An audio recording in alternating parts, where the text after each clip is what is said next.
জান্নাতে যাওয়ার পথে বাধাগুলো কি কি, আমরা আজ সেরকম 16টি বাধার কথা জানবো। কয়টি বাধা? 16টি বাধার কথা জানবো। 16 শ্রেণীর হতভাগা মানুষের কথা জানবো, যে হতভাগা মানুষগুলো জান্নাতে যেতে পারবে না, জান্নাতে যাওয়ার এই নেয়ামতের সৌভাগ্য লাভ থেকে তারা বঞ্চিত হবে। আল্লাহ রাব্বুল আলামিন সেরকম কপাল পোড়া মানুষদের কাতারে যেন আমরা শামিল না হই, আমাদের সবাইকে সে তৌফিক দান করুন। আমাদের সবার কাজ হলো এই 16 প্রকার হতভাগা মানুষের কোনো একটা প্রকার এর মধ্যে আমি নিজে আছি কিনা সেটা মেলানো। সর্বপ্রথম যে হতভাগা মানুষদের কথা বলতে চাই, যারা জান্নাতে যেতে পারবে না, তারা হলো যারা আল্লাহর প্রতি ঈমান আনে নাই, যারা মুসলমান হয় নাই, যারা ঈমান আনে নাই, আল্লাহর প্রতি যারা বিশ্বাস করে নাই, তারা আল্লাহর তৈরি জান্নাতে যাবে এটা কখনো আশা করা যায়? যদি আল্লাহকে কেউ বিশ্বাসী না করে, আল্লাহর একত্ববাদকে স্বীকারই না করে, শিরকে লিপ্ত হয়, সে মুসলমানই না হয়, তাহলে সে আল্লাহর জান্নাতের প্রত্যাশা কোত্থেকে করতে পারে? একজন মানুষ তিনি মুসলমান না, তিনি অমুসলিম, তার ব্যক্তি জীবনে অনেক ভালো কাজ থাকতে পারে, অনেক ভালো অর্জন থাকতে পারে, কিন্তু তার ভিতরে ঈমান নাই। এই লোকটা আল্লাহর কাছে জান্নাতের আশা কখনো করতে পারে? ঠিক একইভাবে যে আমার রবকে মানে না, যার আল্লাহর প্রতি ঈমানই নেই, বিশ্বাসই নেই, তার হাজারটা ভালো কাজ থাকতে পারে, আল্লাহ রাব্বুল আলামিনের কাছে সে কখনো জান্নাত প্রত্যাশা করতে পারে? যে আল্লাহকে স্বীকার করে না, সে আল্লাহর কাছে জান্নাত কিভাবে আশা করে? এই জন্য ভাইরা আমার, সহিহ মুসলিমের হাদিসে আসছে, নবী করিম সাল্লাল্লাহু আলাইহি সাল্লাম বলেছেন, লা তাদখুলুল জান্নাতা হাত্তা তুমিনু, তোমরা ততক্ষণ পর্যন্ত জান্নাতে প্রবেশ করবে না যতক্ষণ পর্যন্ত তোমরা ঈমানদার হবে না। অর্থাৎ ঈমানদার না হলে জান্নাতে যাওয়ার কোনো সুযোগ নেই। এই প্রথম শ্রেণীর মানুষ, তারা দুনিয়া থেকে যদি ঈমান ছাড়া যায়, তাহলে সেক্ষেত্রে চিরকাল তারা জান্নাতে নিষিদ্ধ থাকবে, অনন্ত অসীমকাল জাহান্নামে তারা থাকবে, জান্নাতে কখনোই আসতে পারবে না। আর বাকি 15 শ্রেণীর মানুষ যারা আছে, এরা এক সময় তাদের পাপ এবং অপরাধের প্রায়শ্চিত্ত করার পর, এর শাস্তি পাওয়ার পর আল্লাহ তাআলা চাইলে তাদেরকে জান্নাতে দিতে পারেন, এবং তাদের ঈমান যদি থাকে কোনো না কোনো সময় তারা জান্নাতে যাবে, তাদের গুনাহগুলো মাফ হওয়ার পর অথবা শাস্তি হওয়ার পর, যেহেতু তারা ঈমানদার। এটাই হলো আহলুস সুন্নাহ ওয়াল জামাতের বিশ্বাস এবং আকীদা, যে মুরতাকিবে কাবীরা, কাবীরা গুনাহ করে দুনিয়া থেকে যদি কেউ জাহান্নামী হয়ে যায়, সে চিরকাল অনন্ত অসীমকাল জাহান্নামে থাকবে না, বরং সেখান থেকে এক সময় সে বের হয়ে আসবে। এটাই আহলুস সুন্নাহ জামাতের আকীদা। মুতাজিলা সহ কিছু ভ্রান্ত ফেরকার মানুষের বিশ্বাস হলো যে জাহান্নামে একবার যে যাবে সে চিরকাল সেখানে থাকবে। বিভিন্ন আয়াতের অপব্যাখ্যা তারা করে থাকেন। যাই হোক, তাহলে প্রথম শ্রেণীর কথা আমরা জানলাম, যারা জান্নাতে নো এন্ট্রি, তাদের জান্নাতে প্রবেশের সুযোগ থাকবে না, তারা হলো যাদের আল্লাহর প্রতি ঈমান নাই, যারা মুসলমান না, যারা ঈমানদার না, তারা চিরকালের জন্য জান্নাতে নিষিদ্ধ থাকবে। এক নাম্বার 2, দ্বিতীয় যে প্রকারের মানুষ জান্নাতে যেতে পারবে না, বা দ্বিতীয় যে বিষয়টি জান্নাতে যাওয়ার পথে বাধা, সেটি হলো আত্মীয়তার সম্পর্ক ছিন্ন করা। রক্ত সম্পর্কীয় আত্মীয়কে যদি কেউ স্থায়ীভাবে ছিন্ন করে, তাদের সাথে সম্পর্ক যদি একেবারে কাট করে ফেলে, বুখারী মুসলিম এক যুগে বর্ণনা করেছেন, নবী করিম সাল্লাল্লাহু আলাইহি সাল্লাম বলেছেন, লা ইয়াদখুলুল জান্নাতা কাতি', আত্মীয়তার সম্পর্ক ছিন্ন করে দেয় যে এই ব্যক্তি জান্নাতে প্রবেশ করবে না, সে জান্নাতে প্রবেশ করবে না। অতএব আত্মীয়তার সম্পর্ক যারা ছিন্ন করেছেন তারা তওবা করতে হবে। আপনার ভাই, আপনার বোন, শত বাধা হতে পারে, শত ঝামেলা হতে পারে, শত গন্ডগোল হতে পারে, আপনার চাচা, আপনার ফুফু, আপনার মা বাপ, আপনার সন্তান সন্ততি, আপনার মামা, আপনার খালা, এরা সবাই আপনার রক্ত সম্পর্কীয় আত্মীয়। এদের সাথে আপনি স্থায়ী সম্পর্ক ছিন্ন করবেন, এই সুযোগ কিন্তু ইসলাম আপনাকে রাখে নাই। হ্যাঁ, যদি এমন হয় যে তাদের সাথে সম্পর্ক রাখতে গেলে আপনার জীবন হুমকির মধ্যে পড়ে, আপনি বিপর্যস্ত হন, আপনাকে তারা ক্ষতি করে, তো শুধু ক্ষতি থেকে বাঁচার জন্য আপনি দূরে আসেন, সেটা ভিন্ন বিষয়। কিন্তু সম্পর্ক যদি একেবারে স্থায়ীভাবে ছিন্ন করেন, বিশেষ করে দুনিয়াবি ঠুনকো অজুহাতে, ঠুনকো কারণে, কোনো কারণে মনোমালিন্য হয়েছে, আর চিরকালের জন্য সম্পর্ক ছিন্ন করে দিলেন, তো এটা হারাম। এই লোক যদি নামাজিও হয়, এই লোক যদি ওয়াজ মাহফিলেও আসে, এই লোক যদি জিকির আজকারও করে, এই লোক যদি তাসবিহ তেলাওয়াতও করে, যেহেতু সে আত্মীয়তার সম্পর্ককে ছিন্ন করে ফেলেছে, এই লোক জান্নাতে প্রবেশ করতে পারবে না যতদিন না সে তওবা করে তার পাপ থেকে, অপরাধ থেকে সে ফিরে না আসছে। ভাইরা আমার, তাহলে জান্নাতে যাওয়ার ক্ষেত্রে দ্বিতীয় বড় বাধা হলো এই বিষয়টি, অর্থাৎ আত্মীয়তার সম্পর্ক ছিন্ন করা। আর প্রথম বাধার কথা বলেছি হলো বেঈমানি, কুফরি, আল্লাহর প্রতি অবিশ্বাস এবং শিরক। এগুলো জান্নাতে যাওয়ার ক্ষেত্রে সবচেয়ে বড় বাধা, স্থায়ী বাধা। আর দ্বিতীয়টি হলো আত্মীয়তার সম্পর্ক ছিন্ন করা। নাম্বার 3, চগলখড়ি করা। এই বদভ্যাস আমাদের সমাজে এখন প্রচুর পরিমাণে আছে। অনেক মানুষ আছে দেখবেন মুখে দাঁড়িয়ে আছে, মাথায় টুপিও আছে, হয়তো নামাজ কালামও পড়ে, কিন্তু চগলখড়ির বদ অভ্যাস আছে, এই চরিত্রটা আছে যে আমার কাছে এসে ওনার বদনামি করবে, ওনার কাছে গিয়ে আমার বদনামি করবে, আমার কাছে এসে আমাকে পামপট্টি দিবে, ওনার কাছে গিয়ে ওনারে পামপট্টি দিবে। এরকম লোক আছে না নাই? ঘরে ঘরে। আল্লাহ মাফ করুন, আমাদের অনেকের মধ্যে এই চরিত্রটা আছে না নাই? নবী করিম সাল্লাল্লাহু আলাইহি সাল্লাম এই চগলখড়ি সম্পর্কে সহিহ মুসলিম বর্ণিত হাদিসে বলেছেন, লা ইয়াদখুলুল জান্নাতা নাম্মাম, চগলখোর জান্নাতে প্রবেশ করবে না। জান্নাতে প্রবেশের ক্ষেত্রে আরেকটি বড় বাধা, আরেকটি বড় দেয়াল, আরেকটি বড় প্রাচীর হলো এই চগলখড়ির চরিত্র। ভাইরা আমার, আসুন তওবা করি, চগলখড়ি করব না। কারোর ভালো কিছু পেলে সেটা তার পেছনে অন্যদের কাছে বলবো, আর মন্দ কিছু হলে তার সামনে বলবো। তার সামনে এসে একরকম, তার পেছনে গিয়ে আরেক রকম, সামনে এসে তার প্রশংসা, পেছনে গিয়ে তার দুর্নাম। এই দুশ্চরিত্র অনেক অনেক নেকামলকারী মানুষ, নামাজ কালামওয়ালা মানুষ, জিকির আজকারওয়ালা মানুষ, অনেক ইসলামের কাজ করেনওয়ালা মানুষ, দাওয়াতের কাজ করেনওয়ালা মানুষ, তাদের মধ্যে এই বদভ্যাস, এই দুশ্চরিত্র, এই খারাপ জিনিস আছে। ভাইরা আমার, আমরা বেশিরভাগ মানুষ চুরি করি না, ডাকাতি করি না, মদ খাই না, মানুষ হত্যা করি না, জেনা করি না, খুন খারাপি করি না, ছিনতাই রাহাজানি করি না। বেশিরভাগ মানুষ এই মাহফিলে আমরা যারা আছি, আমার কথা যারা শুনছেন, বেশিরভাগ মানুষই এই মোটা মোটা বড় বড় অপরাধগুলো আমরা করি না। কিন্তু কিছু কিছু অপরাধ আছে যেগুলো আমরা যে করি, সেগুলো অপরাধ যে আমরা জানিও না, সে বিহিত নাই, সে চিন্তাও নাই, সে ভাবলেশও নাই, এবং সেগুলো যে গুনাহ, সে গুনাহগুলোকে গুনাহ মনে করছি না, শয়তান বুঝতেই দিচ্ছে না। তার মধ্যে একটা হলো এইটা, চগলখড়ি। ঘরে ঘরে, জনে জনে দেখবেন এই বদভ্যাস, যে সামনে একরকম পিছনে আরেক রকম, নেফাকি এবং কপটতা আজ জনে জনে ভরে গেছে। আল্লাহ তাআলা আমাদের সবাইকে জান্নাতে যাওয়ার ক্ষেত্রে এত বড় বাধা, এই বাধাকে আল্লাহ তাআলা আমাদেরকে অতিক্রম করার তৌফিক দান করুন। এই বাধা অতিক্রম করার উপায় কি ভাই? উপায় হলো এখনই তওবা করবেন। আমি জীবনে কখনো কারোর সামনে গিয়ে একরকম, পেছনে গিয়ে আরেক রকম, এই মুনাফিকি আমি করব না, এই কপটতা আমি করব না, এই 2 নম্বরে আমি করব না, এই প্রতারণা আমি করব না।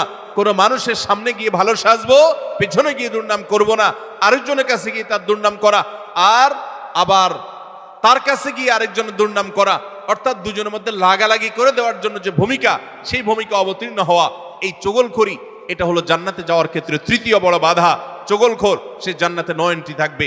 আল্লাহ তাআলা আমাদের সবাইকে বদভ্যাস পরিত্যাগ করার তৌফিক দান করুন। নাম্বার 4, প্রতিবেশীকে যে কষ্ট দেয়, এই লোকও জান্নাতে যেতে পারবে না। জান্নাতে যাওয়ার ক্ষেত্রে বড় বাধা হলো এই বদভ্যাস এবং খারাপ জিনিস, এই অপরাধ, প্রতিবেশীকে কষ্ট দেওয়া। এটাকেও আমরা অনেকে গুনাহের কাজ মনে করি না। ভাইরা আমার, হাঁস দিয়ে, মোরগ দিয়ে, সন্তান দিয়ে, বিভিন্ন ভাবে প্রতিবেশীকে আমরা অনেকে কষ্ট দেই। নবী করিম সাল্লাল্লাহু আলাইহি সাল্লাম সহিহ মুসলিম বর্ণিত হাদিসে বলেছেন, লা ইয়াদখুলুল জান্নাতা মান লা ইয়ামানু জারুহু বাওয়াইকাহু, যে ব্যক্তির প্রতিবেশী তার হাত, মুখ এগুলোর কষ্ট দ্বারা, তার ক্ষতি এবং অনিষ্ট থেকে যে ব্যক্তি নিরাপদে থাকে না, অর্থাৎ প্রতিবেশীকে যে শান্তিতে রাখে না, প্রতিবেশীকে বিভিন্নভাবে কষ্ট দেয়, এই ব্যক্তি জান্নাতে প্রবেশ করতে পারবে না। আপনারা অনেকে একটা হাদিস শুনেছেন, বিখ্যাত প্রসিদ্ধ একটা হাদিস। নবী করিম সাল্লাল্লাহু আলাইহি সাল্লামের কাছে বলা হলো, হে আল্লাহর রাসূল, অমুক ব্যক্তি খুব নফল নামাজ রোজা করত, খুব দান সাদাকা করত, এবং সব ভালো আমলগুলো করত, ফরজ তো করত, নফলও করত। ফরজ 5 ওয়াক্ত তো পড়তো, আবার নফল নামাজও পড়তো, ধরেন তাহাজ্জুদ, ইশরাক সব পড়তো, যাকাত তো দিত, আবার এমনিও দান করত।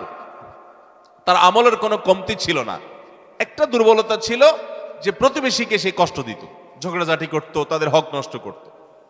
নবী করিম সাল্লাল্লাহু আলাইহি সাল্লাম বলেছেন, সে জাহান্নামী। তোমরা যার কথা বলেছো, আল্লাহ তাআলা ওহীর মাধ্যমে নবীকে জানিয়ে দিয়েছেন, তার পরিণতি হলো জাহান্নাম। তার কোনো নামাজ, তার কোনো রোজা, তার কোনো ইবাদত, তার কোনো দান সাদাকা, এগুলো তাকে রক্ষা করতে পারে না, সে জাহান্নামে যাবে, কারণ তার প্রতিবেশীকে সে কষ্ট দিয়েছে। এর বিপরীতে নবীজি সাল্লাল্লাহু আলাইহি সাল্লামকে বলা হলো যে আরেকজনের কথা আমরা জানি, শুধু ফরজ নামাজগুলো পড়তো, নফল নামাজ পড়ার সময় পাইতো না, শুধু ফরজ কাজগুলো করতো, অতিরিক্ত দান সাদেকার সুযোগও পেত না। কিন্তু তার একটা ভালো গুণ ছিল, সে প্রতিবেশীদের সাথে সুসম্পর্ক বজায় রাখতো। তারা যদিও খুব বেশি ভালো ছিল না, কিন্তু সে ভালো থাকার চেষ্টা করত, নিজে থেকে তাদের যেন কষ্ট না হয় এটা খেয়াল রাখতো। নবী সাল্লাল্লাহু আলাইহি সাল্লাম বলেছেন এই লোকটা জান্নাতি। ভাইরা আমার, প্রতিবেশী যে কত বড় একটা ব্যাপার এটা আমরা বেশিরভাগ মানুষ বুঝি না। গ্রাম বলেন, শহর বলেন, বেশিরভাগ জায়গায় আমরা প্রতিবেশীর হক নষ্ট করি। প্রতিবেশীকে জানেন? আপনার রক্ত সম্পর্কীয় আত্মীয়, যেমন মা বাবা, সন্তান সন্ততি, ছেলে মেয়ে, ভাই বোন, একেবারে এ ক্লাসের আত্মীয়, যারা এ ক্লাসের প্রথম সারির, যারা রক্ত সম্পর্কীয় আপনার বাবার দিককার, বাপ মা, ছেলে মেয়ে, ভাই বোন, চাচা ফুফু, এদেরকে বলা হয় এ ক্লাসের আত্মীয়, একদম প্রথম শ্রেণীর। এই আত্মীয়দের পরে সবচেয়ে যার হক আপনার কাছে সবচেয়ে বেশি, তারা হলো আপনার প্রতিবেশী। নবী সাল্লাল্লাহু আলাইহি সাল্লাম বলেছেন, খবরদার, যে ব্যক্তি প্রতিবেশীকে কষ্ট দেয়, প্রতিবেশী তার হাত মুখ দ্বারা কষ্ট পায়, এই লোক জান্নাতে যেতে পারবে না। তাহলে 4 নম্বর আমরা পেলাম, জান্নাতে যাওয়ার ক্ষেত্রে বাধা হলো প্রতিবেশীকে কষ্ট দেওয়া। আল্লাহ তাআলা এই বদঅভ্যাস এবং এই গুনাহ থেকে, অপরাধ থেকে আমাদেরকে বেরিয়ে আসার তৌফিক দান করুন। নবী করিম সাল্লাল্লাহু আলাইহি সাল্লাম বলেছেন, প্রতিবেশী সম্পর্কে জিবরিল আমাকে এত বেশি সাবধান করেছে যে আমার মনে হচ্ছিল জিবরিল না জানি এসে বলে, আপনার মৃত্যুর পর আপনার সম্পদে বাবা মা ছেলে মেয়ে যার যার সম্পদের ভাগ আছে, এর মধ্যে প্রতিবেশীর একটা ভাগ আছে, এইটা না জানি কখন বলে আমি সেই চিন্তা করছিলাম। কারণ এতবারে সে জিবরিল আমাকে সাবধান করছে যে খবরদার, প্রতিবেশীর ব্যাপারে কেয়ারফুল থাকতে হবে, সতর্ক থাকতে হবে। আমরা সতর্ক থাকবো তো ইনশাআল্লাহ। নাম্বার 5, অহংকারী ব্যক্তি, যে অহমিকা দেখায়, দম্ভ করে, গরিমা নিয়ে চলে, মানুষকে মানুষ মনে করে না। কারোর টাকার গরম আছে, কারোর নাম যশ খ্যাতির গরম আছে, কারোর ক্ষমতার গরম আছে। আল্লাহ তাআলা এক একজনকে এক একটা দিয়ে পরীক্ষা করেন। এগুলোর মাধ্যমে যারা অহংকারী হয়ে যায়, এগুলোর কারণে যারা অহংকারী হয়ে যায়, এই অহংকারী ব্যক্তি কখনো জান্নাতে যাবে না। সহিহ মুসলিমের হাদিসে আসছে, নবী করিম সাল্লাল্লাহু আলাইহি সাল্লাম বলেছেন, যেই ব্যক্তির অন্তরে যাররা পরিমাণ অহংকার থাকবে, দম্ভ থাকবে, এই মুতাকাব্বির অহংকারী ব্যক্তি জান্নাতে কখনো প্রবেশ করবে না। আল্লাহ রাব্বুল আলামিন হাদিসে কুদসিতে বলেছেন, অহংকার হলো আমার চাদর, এই চাদর নিয়ে যদি কেউ টানাটানি করে, আল্লাহ রাব্বুল আলামিন তাকে ছিন্ন বিচ্ছিন্ন করে ছাড়বেন, তাকে আল্লাহ তাআলা কখনো জান্নাত দিবেন। এজন্য ভাইরা, সবসময় বিনয়ী হয়ে থাকতে হবে। জান্নাতি লোকদের কিছু মার্কা আছে, এর ভিতরে একটা মার্কা হলো তারা বিনয়ী থাকবে, মাটির মানুষ হয়ে থাকবে, নিরীহ হয়ে থাকবে। তাদের উপরে সবাই চড়াও হতে চাইলেও তারা চড়াও হবে না, অর্থাৎ বিনম্র থাকবে। এটা জান্নাতি লোকদের মার্কা। এই জন্য ভাইরা বিনয়ী হতে হবে। 5 নম্বর, যারা জান্নাতে যেতে পারবে না, জান্নাতে যাওয়ার ক্ষেত্রে বাধা হলো অহংকার, সে অহংকারী মানুষ। 6 নম্বর হলো প্রতারক, 7 নম্বর হলো দান করে খোটা দেয় যে সে, আর 8 নম্বর হলো কৃপণ। আর এই তিনটি তিরমিজি বর্ণিত হাদিসে বর্ণিত হয়েছে। নবী করিম সাল্লাল্লাহু আলাইহি সাল্লাম বলেছেন, যে ব্যক্তি কাউকে প্রতারণা করে, ধোঁকা দেয়। এখন আমাদের সমাজে মুসলমানদের মধ্যে ধোঁকা দেনওয়ালা মানুষের সংখ্যা কি কম না বেশি? দোকানদার বলেন, ব্যবসায়ী বলেন, চাকরিজীবী বলেন, যার কথাই বলেন, এমনকি নেতারা বলেন, জনগণকে ধোঁকা দেয়। ঠিক না বে ঠিক? সবাই যার যার জায়গা থেকে কে কাকে ল্যাং মারবে, কে কাকে ধোঁকা দিবে, এটাই হলো আমাদের কাজ এখন। অথচ ধোঁকাবাজ, প্রতারক, চিটার, বাটপার, এই লোকগুলো কখনো জান্নাতে যেতে পারবে। নবী করিম সাল্লাল্লাহু আলাইহি ওয়াসাল্লাম এই হাদিস বলছে যে প্রতারক জান্নাতে যাবে না। দ্বিতীয়ত, মান্নান, অর্থাৎ দান করে যে খোটা দেয়, এই লোকও জান্নাতে যেতে পারবে না। দান করে খোটা দেওয়ার বদভ্যাস আছে না নাই আমাদের অনেকের?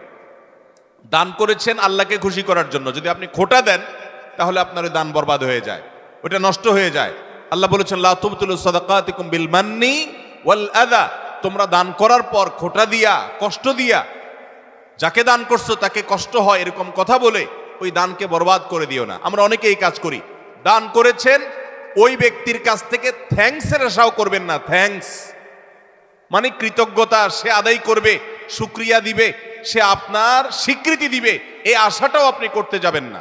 আল্লাহ কোরআনে কারীমে সূরা দাহরের মধ্যে জান্নাতি এবং নেককারদের বৈশিষ্ট্য বলতে গিয়ে বলেছেন, ওয়ায়ুতঈমুনা আত-তাআমা আলা হুব্বিহি মিসকিনাও ওয়া ইয়াতীমান ওয়া আসীরা।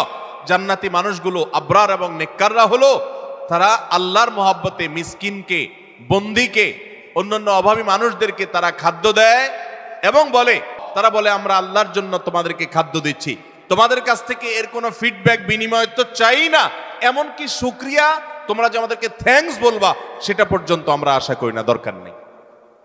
আল্লাহর কাছে এইভাবে সওয়াবের আশা করা, বান্দার কাছে খোটা না দেওয়া। 7 নম্বর।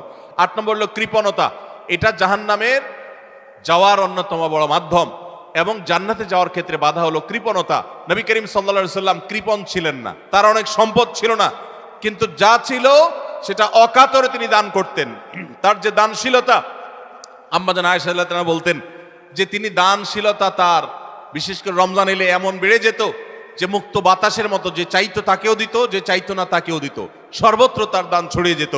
এবং দান করতে করতে সব শেষ করে অনেক সময় বাসায় যেতেন, তার নিজের জন্য কিছুই রাখতেন না, এইভাবে তিনি দানশীল ছিলেন। তো নবী সাল্লাল্লাহু আলাইহি সাল্লাম কৃপণতা থেকে পানা চেয়েছেন। আমরা অনেকে কিন্তু কৃপণ, আল্লাহ অনেক সম্পদ দিয়েছে কিন্তু খরচ আমরা করতে চাই না। নবীজি পানা চাইছেন, আল্লাহুম্মা ইন্নী আউযু বিকা মিনাল বুখলি ওয়াল জুবন, আল্লাহ আপনার কাছে কৃপণতা থেকে পানা চাই। ভাইরা আমার, তাহলে জান্নাতে যাওয়ার ক্ষেত্রে 8 নম্বর বাধা হলো কৃপণতা। কৃপণ সে জান্নাতে এন্ট্রান্সের সুযোগ পাবে না। 9 নম্বর, ঘুষ দাতা এবং ঘুষ গ্রহীতা। যে ঘুষ দেয় সে যদি একান্ত নিরুপায় হয়ে দেয় এমন কাজ, যে কাজ না হলে তার জীবন বাঁচে না, অনেক জটিল প্রয়োজন, এরকম প্রয়োজনে সে যদি ঘুষ দিতে বাধ্য হয়, ঘুষ দেওয়া ছাড়া তার কোনো উপায় না থাকে, তাহলে ওই ব্যক্তিকে মাজুর হিসেবে আল্লাহ তাআলা মাফ করবেন আশা করা যায়। কিন্তু সচরাচর আমরা দেখা যায় আজকাল যেসব ক্ষেত্রে ঘুষ দিয়ে সুবিধা নেই, ওটা না নিলে আমি যে মরে যাব এরকম না, আমি ইচ্ছা করলে হারামটা নাও করতে পারি। আবার অনেক ক্ষেত্রে আমার বৈধ জিনিসটাকেই আমি অবৈধভাবে পাওয়ার জন্য আমি ঘুষ দিচ্ছি। তো এই যে ঘুষ দাতা, ঘুষ গ্রহীতা তো সর্বাবস্থায় অপরাধী, ঘুষ দাতাও সে অপরাধী হবে এইভাবে যদি সে ঘুষ দেয়। আপনি একটা জায়গায় কাজে যাবেন, সিরিয়াল দিয়া, সবাই সিরিয়ালে দাঁড়াইছে, আপনিও সিরিয়ালে দাঁড়াবেন, এটাই হলো নিয়ম। সবাই সিরিয়ালে দাঁড়াইছে, আপনি সিরিয়ালে দাঁড়াইতে চাচ্ছেন না, সেজন্য কি করলেন? ঘুষ দিলেন। ঘুষ দিয়া সবার আগে কাজটা করে নিয়ে আসলেন। এই যে ঘুষ দিল, এই ঘুষ দেওয়াটা সে, এটা কি সে বাধ্য হয়ে দিয়েছে? বরং এখানে যে ঘুষ খাইছে তাকে সে বাধ্য করছে। আমাদের দেশে আমরা সরাসরি শুধু ঘুষখোরদের দোষ দেই।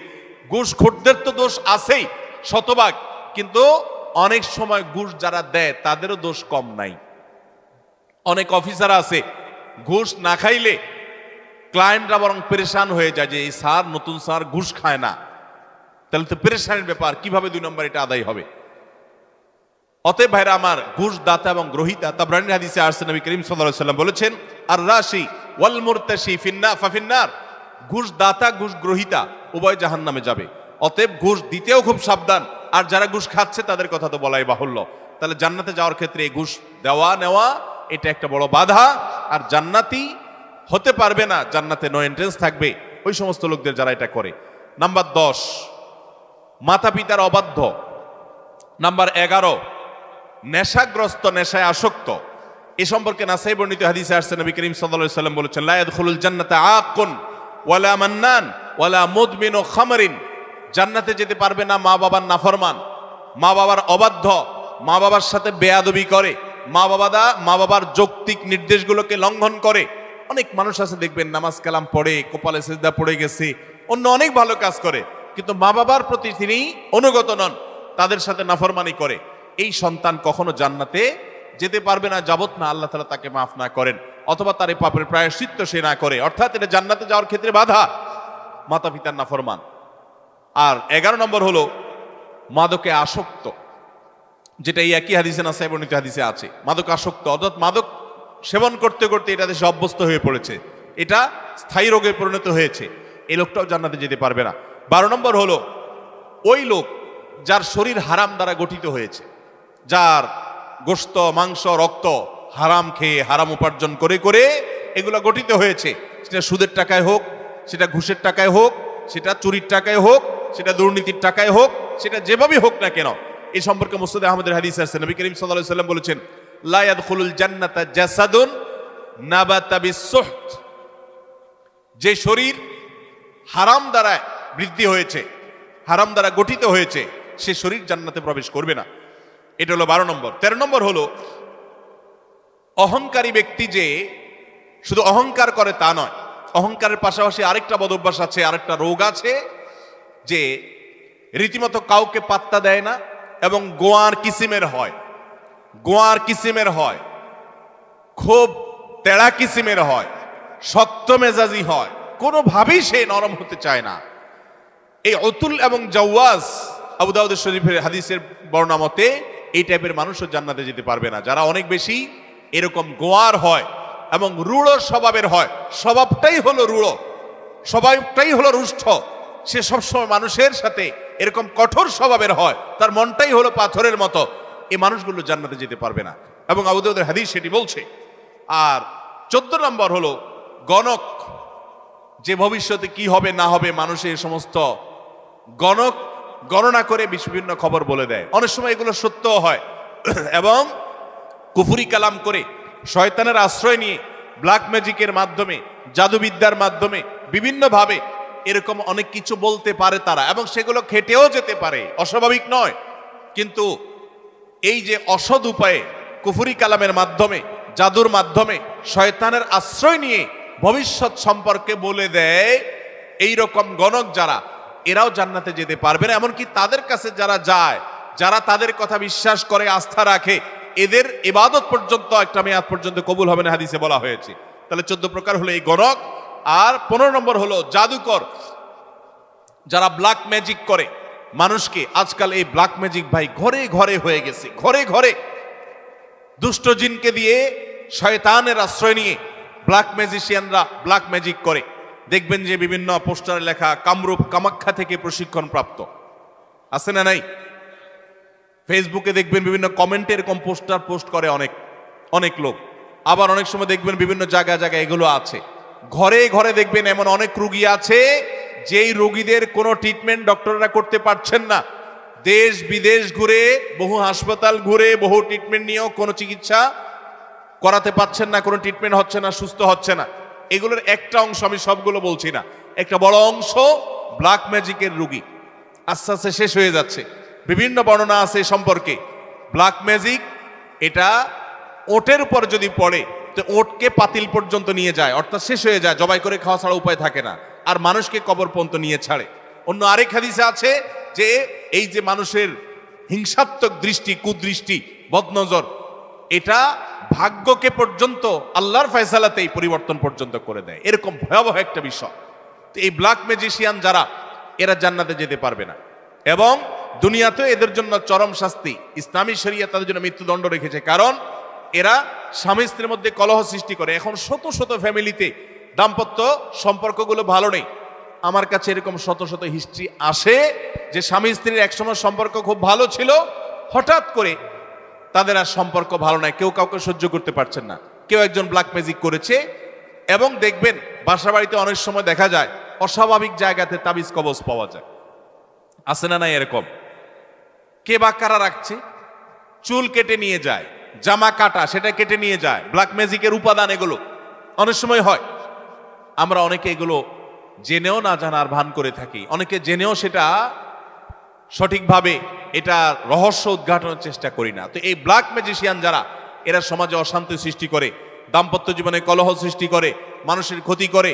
এরকম অনেক লোক আছে তাবিজ ব্যবসায়ী, তারা তাবিজের ব্যবসার আড়ালে তারা মূলত এই ব্ল্যাক ম্যাজিকটা করে। এই ব্ল্যাক ম্যাজিশিয়ান যারা, তারা জান্নাতে যেতে পারবে না। এটা হলো 15 নম্বর। 16 নম্বর হলো যারা সিল্কের পোশাক পরে পুরুষ হয়ে, নবী করিম সাল্লাল্লাহু আলাইহি সাল্লামের হাদিসে তাদেরকেও জান্নাতে নো এন্ট্রির কথা বলা হয়েছে। কোরআনের বিভিন্ন আয়াতে সাবধান করা হয়েছে যে এই 16 প্রকারের মানুষ তারা জান্নাতে যেতে পারবে না। শুধু 16 প্রকার নয়, এরকম আরো আছে, কোরআন হাদিস ঘাটতে পাওয়া যাবে। আমি 16 প্রকার শুধুমাত্র কোরআন এবং হাদিস থেকে আপনাদের জন্য উপস্থাপন করলাম যে এই মানুষগুলো জান্নাতে যেতে পারবে না। আমরা শুরুতে বলেছি ইমানদারের সবচেয়ে বড় চাওয়া হলো, টার্গেট হলো জান্নাতে যাওয়া। সে জান্নাতেই যদি যেতে না পারি, তাহলে আমার আর এই দুনিয়াতে আমার কর্ম, আমার ইমান, এগুলো আমাকে কি উপকার করলো? যদিও ইমান থাকলে আপনি এই সমস্ত গুনাহগুলো লিপ্ত হওয়ার কারণে জাহান্নামে গেলেও একসময় আপনি জান্নাতে আসবেন, এটাই আহলে সুন্নাত জামাতের আকীদা, এটাই বিশুদ্ধ বিশ্বাস। কিন্তু তারপরেও জাহান্নাম তো এমন জায়গা যেখানে এক মুহূর্তের জন্য গিয়ে সহ্য করার কথা নয়। অতএব ইমানদার প্রথম চান্সে জান্নাতে যেতে চাইবে। আর প্রথম চান্সে যদি জান্নাতে যেতে চান, জাহান্নামের কোনো স্পর্শ ছাড়া যদি জান্নাতে যেতে চান, তাহলে এই 16 বদভ্যাস থেকে, 16টি অপরাধ থেকে নিজেকে বাঁচাবার চেষ্টা করতে হবে।